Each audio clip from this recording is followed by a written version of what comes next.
মানে আমি নিজেও ঘুমাইনি আর কি, যে ভোট দিব সকাল 8টায় একদম।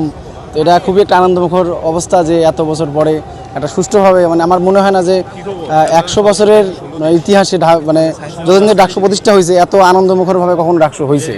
ভোট দিতে অনেক এক্সাইটেড লাগতেছে। কালকে রাত থেকে মনে করেন যে ভোটার লিস্ট আমরা ঠিক করতেছিলাম যে কাকে কাকে ভোট দেবো এগুলো।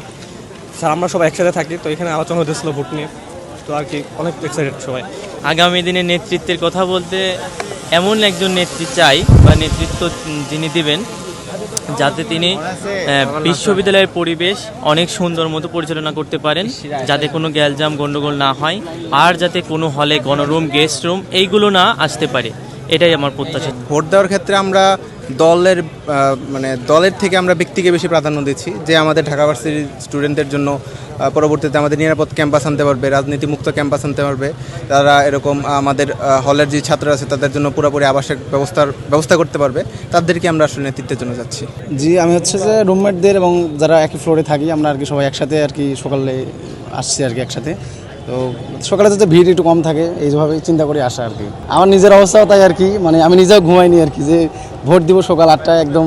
তো এটা খুবই একটা আনন্দমুখর অবস্থা যে এত বছর পরে একটা সুষ্ঠুভাবে, মানে আমার মনে হয় না যে 100 বছরের ইতিহাসে মানে যতদিন ডাকসু প্রতিষ্ঠা হয়েছে এত আনন্দমুখরভাবে কখনো ডাকসু হয়েছে।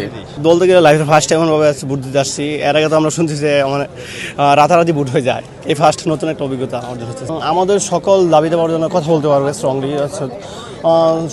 যত ধরনের পলিটিক্যাল অ্যালায়েন্স আছে তার বিরুদ্ধে, যদি আমাদের দাবিগুলো পলিটিক্যাল অ্যালায়েন্সের বিরুদ্ধে যায় সেগুলোর বিরুদ্ধে কথা বলতে পারবে, এমন নেতৃত্ব আমরা খাচ্ছি। যে শিক্ষার্থীদের স্বার্থেই কাজ করবে, তো সেই হিসাবে আমাদের যাদের প্রিফারেন্স আছে তাদেরকেই দিব, সেটা কেন্দ্রীয় সংসদে হোক বা ছাত্র সংসদে হোক। পরিবেশটা তুলনামূলক ভালো, আমরা দ্রুত আসছি যাতে দ্রুত আমাদের ভোট দেওয়া শেষ করতে পারি। তবে যেমন হয়েছে আমাদের যদি একটু পরে বাসায় তো সমস্যা হইতো না, আসলে আমাদের 50টা করে বুথ আছে, যেহেতু আশা করি খুব বেশি সময় লাগবে না। নাটা ডেলি আর পানীয়র এক অসম কম্বিনেশন ড্রিঙ্কো।